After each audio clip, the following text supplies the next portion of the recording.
دیکھ لیں تفرقے میں بٹے ہوئے لوگوں کا حال کیا ہو رہا ہے۔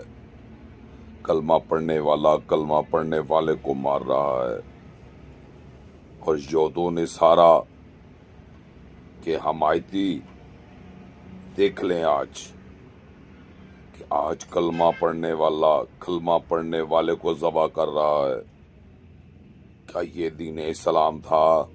کیا یہ حکم مصطفیٰ تھا کہ یہودوں نے سارا اٹھ کر کلمہ پڑھنے والے پر بمباری کرے، اور جس کا ساتھی یہودی ہے، جس کا ساتھ یہودی دے رہا ہے، اس کا دیکھ لیں حکم مصطفیٰ کہ یہودی کبھی بھی تمہارے لیے مخلص نہیں ہو سکتا۔ اور دیکھ لیں آج یہودی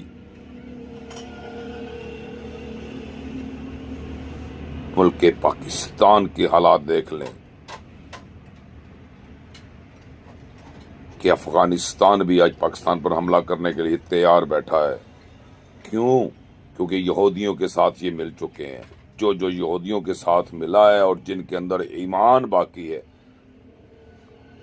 وہ میرے بھائیوں نہیں چھوڑیں گے۔ دعا کریں اللہ ہمیں ہدایت دے اور ہمارا ان چور حکمرانوں سے ہمیں آزادی عطا فرمائے، اور ایسے لیڈر کی ہمیں ضرورت نہیں، ایسا سپہ سالار نہیں چاہیے جو یہودیوں کا تابع دار ہو اور کلمہ پڑھنے والوں کا دشمن۔ السلام علیکم۔